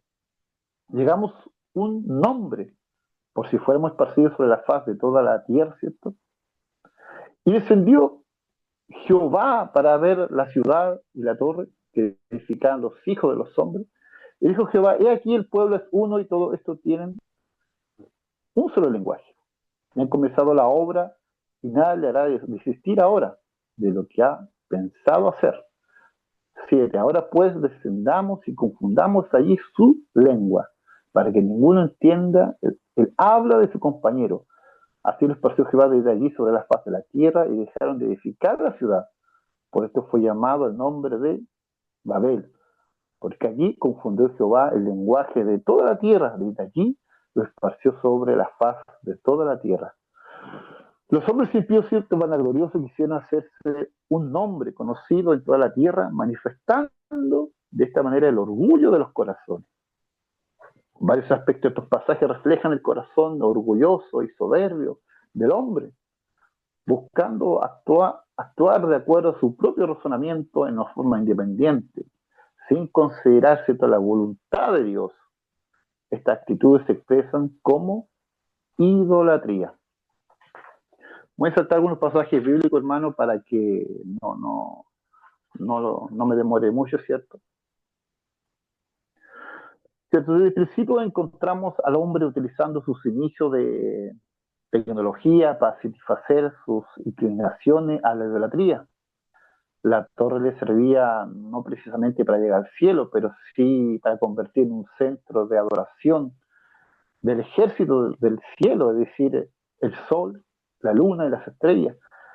Que en la Babilonia se menciona como un ejército del cielo, aquí tiene sus orígenes, los llamados zigurats, los que en el tiempo antiguo tenían forma de construcciones de pirámides y que sirvieron como templos religiosos y verdadero centro de adoración a demonios, donde se reunían los contempladores de estrellas que hoy llamamos astrólogos.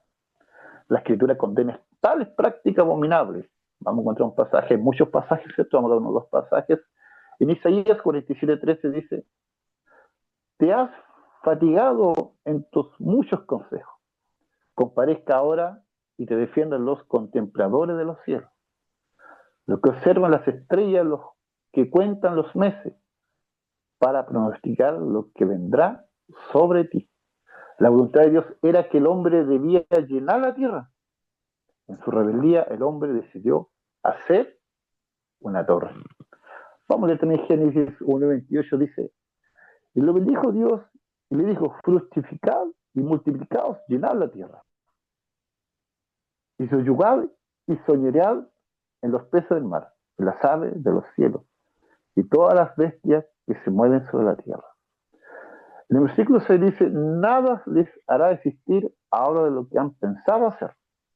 La obtención de una clara característica de la idolatría.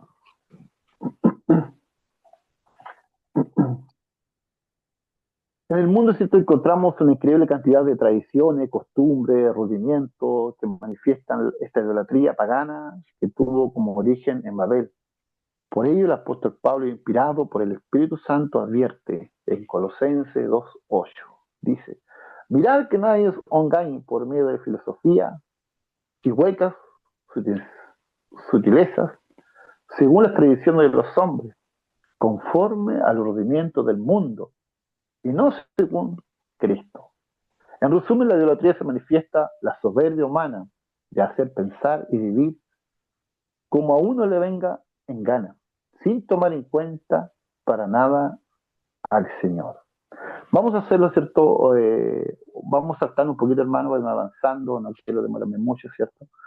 Otra pregunta dice: ¿la Biblia enseña en algún pasaje que el adorador de imagen en realidad lo hace a demonios? Vamos a responder, ¿cierto? La palabra de Dios es muy clara en condenar la idolatría, expresada en la adoración a imágenes y en cualquier naturaleza. Apocalipsis 9:20-21 dice: y los hombres que no fueron muertos con estas plagas, ¿cierto?, en la tribulación, ni aún así se arrepintieron de las obras de sus manos, ni dejaron de adorar a los demonios de las imágenes de oro, de plata, de bronce, de piedra, de madera, los cuales no pueden ver, ni oír, ni andar.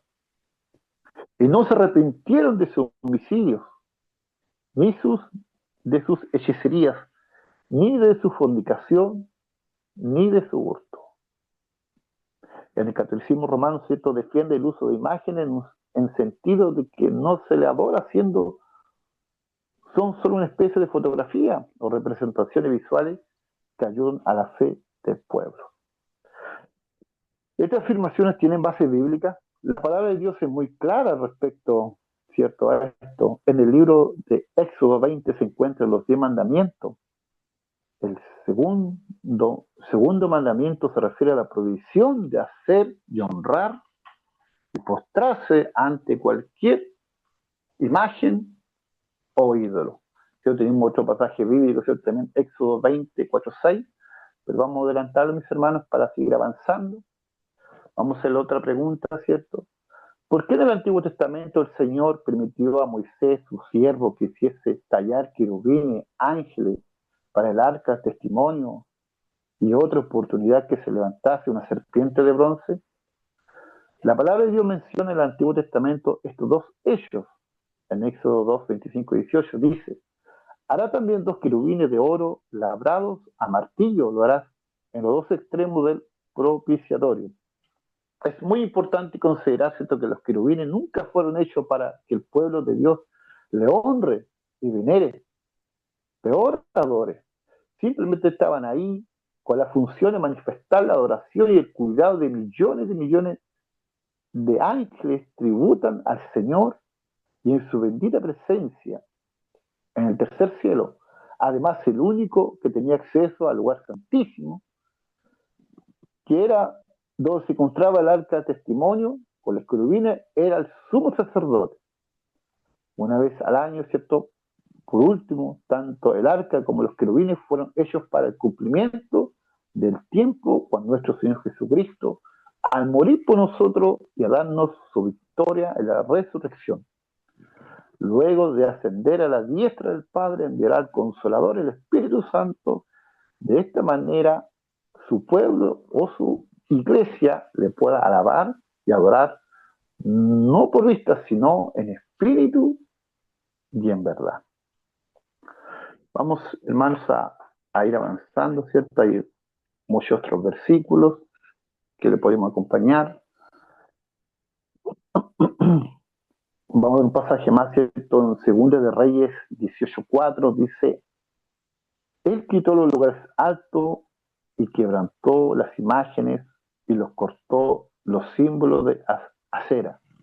Hizo pedazos la serpiente de bronce que había hecho Moisés, porque hasta entonces le quemaba incienso los hijos de Israel y la llamó Neustán.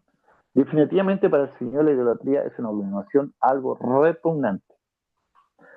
¿El pecado y la idolatría tiene relación con el pecado y la codicia?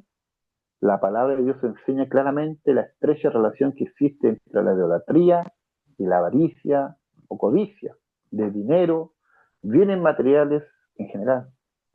En Colosenses 3, 5, 6 dice: haced morir pues lo terrenal en vosotros: fornicación, impureza, pasión desordenada, malo deseo, avaricia, que es idolatría, cosas por las cuales la ira de Dios viene sobre los hijos de desobediencia. Es notable encontrar la relación que existe entre la idolatría y la inclinación por los deleites carnales, donde abunda la fornicación, el adulterio, la borrachera y otras perversiones. Vamos a un texto más bíblico, mis hermanos, en Romanos, ¿cierto? 1, 24, 32, dice: por lo cual también Dios lo entregó a la inmundicia en la concupiscencia de sus corazones, de modo que se honraron entre sí sus propios cuerpos, ya que cambiaron la verdad de Dios por la mentira, honrando y dando culto a las criaturas antes que el Creador, el cual es bendito por los siglos. Amén. El mensaje sigue, mis hermanos, ustedes por ejemplo lo pueden seguir estudiando. Vamos a dar también un pasaje en 1 Corintios 10, 17 al 11. Dice: ni seáis idólatras, como algunos de ellos, según está escrito. Se sentó el pueblo a comer y a beber, y se levantó a jugar. Ni forniquemos, como algunos de ellos fornicaron, y cayeron en un día 23,000. Ni tentemos al Señor, como también algunos de ellos le tentaron, y perecieron por la serpiente. Ni murmuréis, como algunos de ellos que murmuraron y perecieron por el destructor. Y estas cosas le acontecieron como ejemplo y están escritas para amonestar a nosotros, a quienes han alcanzado los fines de los siglos. Con frecuencia sabemos que mucha gente acude a las festividades religiosas precisamente buscando la satisfacción de su codicia, de bienes materiales, prisioneras de engaño del pecado. En consecuencia de esta maldición es la muerte eterna. El único que tiene poder de librarnos del terrible pecado de la idolatría es el Señor Jesucristo. si aún como cristianos nacidos de nuevo y lavados en la sangre de Cristo todavía mantenemos en el corazón idolatría, en algunas de sus formas debemos renunciar rápidamente a ellas y pedir perdón al Padre en el nombre de Jesús, echando fuera de nosotros a todo espíritu inmundo que ha podido entrar por esa puerta. Solo en Jesucristo deberá reposar toda nuestra esperanza y contentamiento. Amén. Mis hermanos, que Dios les bendiga. Me salté un par de versículos bíblicos, pero para no demorarme mucho. Esto ha sido una ilustración de la idolatría, pero la idolatría es algo muy fuerte, ¿cierto? Que he escuchado a mis hermanos en pastores, ¿cierto? Que muchas veces es más fácil sacar a una persona del alcoholismo que de la idolatría. Lo que me han comentado a mí, yo no tengo experiencia mucho en esa área, pero la idolatría, las tradiciones, yo vivo en un lugar de Temuco, ¿cierto? Se conoce el lugar acá de la Araucanía, donde el sector mapuche, el territorio, y la verdad es que cuesta mucho sacar a la gente de la idolatría, de sus corazones, y sobre todo cuando las personas son adultas. Cuesta mucho, ellos pueden comprender el Evangelio. Por eso es bueno que sigamos anunciando el Evangelio y niños pueden escuchar la palabra de Dios y que ellos algún día, cierto, su corazón, su espíritu pueda, algún día el Evangelio también puede llegar a ellos y puedan reconocer que el único Dios verdadero, nuestro Señor Salvador, Cristo Jesús. Amén, mis hermanos. Dios los bendiga, Amén. hermano Mi Patricio. hermano Héctor, Dios me lo bendiga, lo vamos a evaluar. Bueno, basado sobre lo que es la idolatría, ¿no es cierto? Es todo aquello que no le rinde culto a Dios. La idolatría, por ejemplo, lo vemos en uno de los primeros mandamientos que Dios da en Éxodo capítulo 20, ¿no es cierto? Y lamentablemente esa regla se rompe con el sincretismo, ¿no es cierto?, que hay en la nación de Israel, cuando levanta en el capítulo 32 un becerro, ¿no es cierto?, y lamentablemente cae en una adoración, se puede decir, a algo. Entonces ahí podemos ver a la nación de Israel cuando cae en el sincretismo. Cuando hablamos de sincretismo, hablamos de las dos realidades que quieren, uno, adorar a Dios y también a los ídolos. Y lamentablemente esta situación sigue también en varias instituciones eclesiásticas, ya no sean llamadas cristianas, hermano amado, y eso anótelo igual ahí, que el sincretismo, ¿no es cierto?, es también, sea como sea igual, es idolatría. Lamentablemente la nación de Israel cayó y, como decía mi hermano, bueno, desde el tiempo de Abraham, querido hermano, podemos ver que Abraham, ¿no es cierto?, fue contado, Dios lo llamó porque salió de Lourdes, ¿no es cierto?, y lamentablemente, según la tradición, se puede decir, la patrística y los historiadores también, según hay libros, que Abraham salió por lo mismo, por el tema de la idolatría. Su padre, según la tradición, era idólatra. Entonces Dios vio el corazón de Abraham y se dio realmente cuenta de que no sabía que estaban hechos con manos de hombres. Entonces ahí podemos ver lamentablemente que desde mucho tiempo atrás, ¿no es cierto?, la idolatría ya era un pecado. Por eso Dios la tomó parte de la ley y la condenó. Y es una abominación ante el ojo de Dios la idolatría. Amén. Así que Dios le bendiga mucho, mi hermano Héctor. Vamos a calificarlo con una nota. Amén acá. Un 7. Dios me lo bendiga, mi hermano Héctor. Bueno, si está ahí mi hermana Miluska, mi hermana Pabla y mi hermano Roberto. Ahí si se pueden ver en la pantallita. Los quiero ver, queridos hermanos. Mi hermana Miluska. Ya, su trabajo investigativo va a ser principios bíblicos, ¿ya? Y cuando hablamos de principios bíblicos, hablamos, ¿no es cierto?, ya sea la fe, ¿no es cierto?, todo lo que sea fundamento de vida cristiana, ¿ya? Así que anote ahí, principios bíblicos, eso va a ser su trabajo investigativo. Mi hermana Pabla, liderazgo y ministerio en la Biblia. Me va a investigar sobre eso. Para que lo anote ahí mi hermana Pabla, ¿ya? Mi hermano Roberto, Dios me lo bendiga. ¿Está por ahí? Mi hermano Roberto. Ya, no está mi hermano Roberto. Dios le bendiga, hermano, disculpe. Ya. Bendiciones. Siervo, Dios me lo bendiga, hermano. Usted va a investigar sobre el desarrollo espiritual, ¿ya? El desarrollo espiritual, amén. Y personal de un cristiano. Ya ese va a Ya, mi ser su hermano, disculpe que motivación. he tenido un día un poquito atareado. No, tranquilo, tranquilo. Así Gracias, que mi hermano. ahí lo notan. Entonces mi hermana Miluzca, ¿no es cierto? Mi hermana Pabla. Y ahí estaríamos con las terceras trabajos. Eso va a ser un trabajo de investigación. Ya, si pueden hacerlo también en PPT, sería de bendición. Entonces el PowerPoint después lo podemos subir.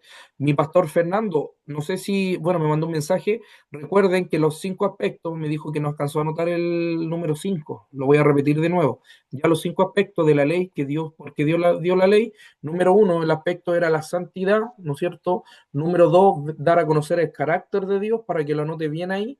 Número 3, ¿no es cierto? Que a través de esta, la 1 y la 2 el hombre se da a conocer que es pecador, ¿no es cierto? Y que nadie pudo cumplir la ley para que la note. Número 4, ¿no es cierto? Y a través de que el hombre, ¿no es cierto?, tenía pecado, viene un plan de salvación, de redención, ¿ya? Y en la número 5 es lo que hablaba mi hermano Alfredo, que era la ley de Cristo, que en él se cumple, ¿no es cierto?, la ley en el Antiguo Testamento. Entonces, ahí están los 5 aspectos, mi pastor, para que lo pueda anotar y se lo puedan aprender el día de mañana o sacar alguna temática. Por ejemplo, es súper bueno hablar sobre el tema de la ley. Muchos entienden porque ya algunos creen que la ley todavía se puede tomar o hay ciertas leyes. Recuerden que hay ciertas leyes que a nosotros nos favorecen hasta el día de hoy. Ahora, nosotros no vivimos por la ley, sino por la fe en Cristo, ¿no es cierto? Pero hay leyes que son muy buenas, nos dan a conocer, ¿no es cierto?, la santidad y el carácter de Dios, que Dios le agrada, ¿no es cierto? Una de ellas es quizás ya el comer, el vestir incluso, y basado en todo esto, después vamos a tocar esas doctrinas también que son elementales, quizás sean secundarias. Pero cuando nosotros hablamos de doctrinas cristianas, queridos hermanos pastores, no quiere decir que no tenga una importancia, una validez. Ya nosotros como hijos de Dios, independiente si la doctrina sea primaria, que afecta a lo salvífico, o lo secundaria o de tercera categoría, recuerde que no deja de ser más importante que las primeras categorías. Nosotros estamos llamados aquí para obedecer y acatar las órdenes de nuestro Dios. Amén. Y a través de por ejemplo, si hablamos de doctrina, se puede decir de tercera categoría, ya entra lo que es, no sé, el tema de la santidad, la vestimenta, ¿me entiende? Todas esas cosas. Yo la santidad externa la veo como en la segunda categoría. ¿Ya? ¿Por qué? Porque Dios hace marcar la diferencia. Vamos a tocar todo lo que es doctrina, elementales, ¿ya? Y doctrinas, ¿no es cierto?, que se pueden decir son las primarias. Vamos a tocar todos esos temas, hermano, que les va a servir mucho en el ministerio, a muchos también. Vamos a pedir ayuda de pastores también para tocar estos temas de doctrina. Lo ideal acá siempre es presentar las posturas, nunca inclinando también al favor o llevando, ¿no es cierto?, para un debate. Quizá alguien pueda tener quizá otras doctrinas para ellos que son más primarias, más secundarias, pero la Biblia sí nos hablan de que hay doctrinas que afectan la salvación. Entonces ahí es un peligro cuando nosotros hablamos, y yo a eso yo le llamo las doctrinas de primera categoría. ¿Ya? Ahora, después de todo esto, de que hablemos de las doctrinas, vamos este otro miércoles, para que la anote, bueno, la exposición, vamos a hacer una exposición sobre el tema del sensacionalismo y el continuismo, ¿ya? Y después al otro miércoles, para que la anote ahí, vamos a hablar de contingencia, vamos a dar noticias, es necesario que hablemos un poquito sobre lo que está pasando en el tema Chile ya a nivel internacional. Recuerde que nosotros como Chile, lamentablemente con los gobiernos, aunque sea de izquierda o derecha, esto téngalo hermano, y no es por meterme en política, ya presidente que salgan, ellos ya tienen una visión, se puede decir, greco-romana, se puede decir en el occidente están puestos las miradas, presidente que salgan, adoptan inmediatamente las leyes que están allá en Europa, ¿no es cierto? Todo lo que sale en los países desarrollados, lamentablemente quieren adaptarlo acá. Entonces recordemos que aunque sea un partido de derecha o izquierda, lamentablemente días buenos no va a venir. Iglesia, querido hermano. Entonces vamos a hablar de claro, el miércoles hablamos, recuerde, sensacionalismo y continuismo, y el otro miércoles vamos a hablar de contingencia, que ese es muy bueno, va a ser muy bueno esa clase, hermano, no se la pierda, ¿ya? Y terminando de decir esto, pero también hacerle la invitación, querido hermano, que usted me escriban si no pueden estar en clase o en un momento. Por ejemplo, hay pastores que se tienen que retirar antes y ellos me avisan. Entonces, igual para mí es un poquito delicado el tema de que ustedes lleguen y se salgan, ¿ya? Porque de todas maneras tiene que haber un respeto. Obviamente, acá no estamos para imponer alguna regla, no, al contrario, yo sé que muchos de ustedes tienen que trabajar más en el área eclesiástica, entonces se respeta eso, pero siempre y cuando haya un respeto también hacia al profesor que está puesto adelante y me puedan decir hermano o hablarme por interno. Lo otro que yo quiero hablarle, sin que se incomode nadie, cuando yo estoy en clase me llegan muchos mensajes, traten de no escribirme por mensaje mucho, porque igual hay una pequeña, me desconcentra un poquitito, ya, pero eso no tiene tanta relevancia, ¿ya? Como lo dije en lo primero, si se va a salir, por ejemplo, ahí veo a mi hermano Cristóbal que está manejando, amén, así que Dios me lo bendiga, porque igual están en clase, mientras ustedes puedan estar en clase, a mí siempre va a ser una bendición y yo ahí voy a ver yo la disposición que cada hermano, cada estudiante tiene para poder aprender de las cosas de Dios, ¿ya? Con esto, queridos hermanos, también quiero hablar un poquito sobre el tema de las calificaciones y las evaluaciones.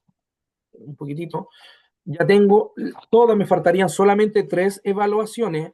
Eh, las evaluaciones que tengo acá yo, tengo las notas puestas, no sé si alcanzan a verlas.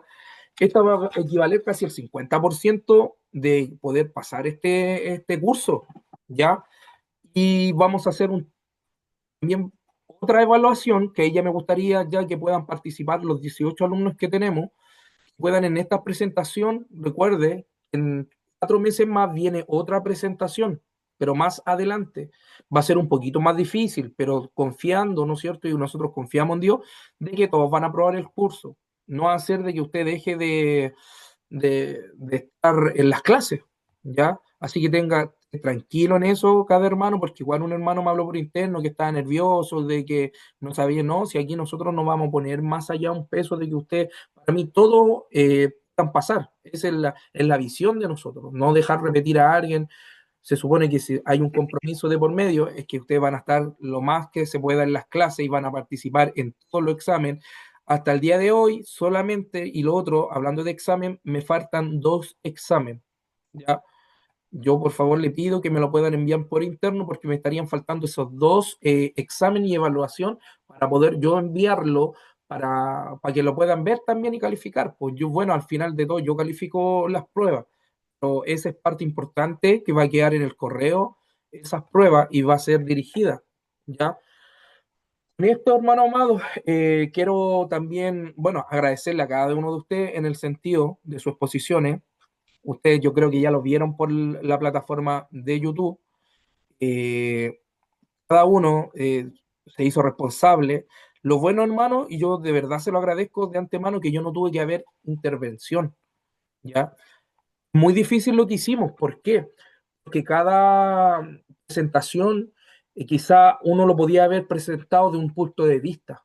Y yo lo que puedo agradecerle a cada uno de ustedes, que en todas las evaluaciones expusieron las posturas, ya sea, ¿no es cierto?, la exposición que hizo nuestro pastor Máximo sobre la tricotomía, dicotomía, ya sea las 7 fiestas, ¿me entiendes?, de un aspecto cristocéntrica, no sé, que tocó la Trinidad, que tocó el hermano Jorge también, fue súper parcial. Entonces, no, lo bueno de eso, de que no hubo errores doctrinales, o se habló quizá alguna herejía, disculpe la expresión, o alguna herejía, no, no, gracias a Dios. Por eso estoy muy confiado de que la segunda presentación ya se va a hacer, lo voy a hacer un poquito más difícil, porque ya veo que ya ustedes tienen esa postura de exponer solamente la doctrina o exponer la temática. Entonces yo de verdad se lo agradezco a cada uno de los alumnos que está acá, ¿ya? Y con esto, queridos también pastores, hermanos, vamos a dejar hasta acá la clase. Va a pasar hoy día introducción a Primera de Reyes y Segunda de Reyes. Por tiempo, ya estarían faltando 20 minutos. Yo creo que se va a un poquito, me voy a descontrolar o descontinuar en el tema de la esta. Me faltó mi pastor Jaime Chihuano, que él me llamó que por motivo no va a poder hacer él la presentación por problemas personales, y mi hermano Franco, que tuvo problemas también en su trabajo. Así que ellos dos faltaron el día miércoles, lo vamos a tratar de a ellos aplicarle los 15 minutos porque no quiero tampoco atrasar las clases, ya estamos un poquito atrasados. Deberíamos ya estar en la lección número 10 del libro, pero vamos como en la 7 y en la 8. Así que este miércoles recuerden que van a haber 2 exposiciones más. Respeto a los hermanos que van a exponer, trate de estar en clase, trate también de estar en las exposiciones. Yo eso quiero un poquito, demandar un poquito más, puedan también estar en pantalla. ¿Por qué? Porque así también se ve el respeto hacia los hermanos que están exponiendo también, y cada uno tenemos que tener un poquito de respeto con nuestro hermano y tener la facultad de poder escucharlo, ¿ya? Entonces, Hermano, cuando hay hermano Patricio, ¿sí? hermano Patricio, disculpe, a veces mi hermano, yo vivo en una zona rural. A veces el internet me falla acá, entonces cuando apago la cámara, no sé cómo decirlo, Mi pastor, se le fue el audio, mi pastor Máximo, Sí, ahí sí, disculpe. Estoy diciendo, mi hermano, que yo vivo en una zona rural, entonces la conexión es un poquito complicada. Entonces cuando yo apago la cámara es para tener una mejor señal. claro, sí me comentó eso mi pastor, amén. Eso es lo bueno, que cualquier dificultad tenga algún pastor, cualquier problema que pueda tener un hermano, obviamente se entiende, se entiende. Yo, por ejemplo, mi pastor Máximo me había comentado eso, que él como vive para allá, para San Bernardo, no sé si vive cerca de los cerros, pero la señal se dificulta. Entonces, si usted tiene problemas de conexión, avísenos también, ¿ya? Por ejemplo, mi hermano Ángel, que también lo veo que está de allá de Ancud, todavía no nos podemos comunicar con mi hermano Ángel. Mi hermano Ángel, me faltó su, mire, qué bueno que justo lo ve aquí en pantalla. Mi hermano Ángel, le voy a mandar la temática por interno, ¿ya? Ya, hermano amado. Mi hermano Sebastián, le puedo pedir un favor, mi hermano, ya que estamos acá, bueno, estamos en algo inductivo. No sé si puede orientar a mi hermano Ángel con el tema del micrófono, usted que está cerca. Si le puede ayudar, por favor, hermano Sebastián. No se le escucha. No, no se le escucha, mi hermano Sebastián. Ya, ya, pero tranquilo. Lo dejamos ahí, mi hermano Sebastián. Puede coordinar eso porque mi hermano Ángel ni siquiera ha tenido bueno, se presentó, pero no ha podido participar. La idea es que él también pueda orar, ¿ya? Así que mis pastores, le agradezco mucho por esta clase, por este tiempo. Sus evaluaciones ya están, ya con este 50% ya están aprobando el curso. Solamente falta que ustedes, ¿no, cierto?, se sigan conectando, sigan estudiando. Cualquier información, hábleme al correo, al WhatsApp nomás, ¿ya? Y el tema de los libros, recuerden que hay hermanos por el segundo libro, si el que quiera ya, porque yo creo que en 2 clases más vamos a terminar el primer libro, ya después nos vamos a la síntesis bíblica y ya después de esto, de pasar el contexto histórico de la Biblia, nos vamos ya, por ejemplo, vamos a ver el tema del liderazgo, de todas esas cosas. Vean la malla curricular, en la malla curricular salen los 10 libros que vamos a pasar durante todo el proceso del bachillerato, ¿ya? Después se pone muy bueno, se va a poner muy entretenido, más participación. Entonces, les pido paciencia con el tema histórico de la Biblia, es necesario pasarlo. Yo sé que mis pastores que tienen tiempo ya, hay pastores que yo veo que tienen mucho conocimiento, entonces yo sé que esto quizás se le pueda hacer un poquito fácil, pero siempre es bueno, de hecho la mente es frágil, recordar y refrescar. No sé si algunos, bueno, un pastor me comentó que todo esto también le ha servido para refrescar todos los estudios que ellos pasaron también, entonces para mí igual, para mí yo estos estudios que doy me refrescan el conocimiento, ¿ya? Y me traen los versículos, la memoria, todo. Entonces yo la aliento a seguir perseverando en los estudios, por X motivo, si no se pueden presentar a clase, háblenme por interno y obviamente estamos aquí para poder ayudarle también. Si hay cosas que quizás mis hermanos queridos, ustedes vean que quizás no están entendiendo alguna clase, me hagan también saber esa inquietud para yo poder también analizar y poder también presentar quizá una materia más comprensible. Hasta el momento he recibido buenas opiniones, amén. La gloria es para Dios en eso. Y sigamos echándole ganas nomás, por hermanos. Y eso, Dios, estamos acá para poder aprender, enriquecernos, para todos poder aprender. Todos vamos a salir beneficiados de esto.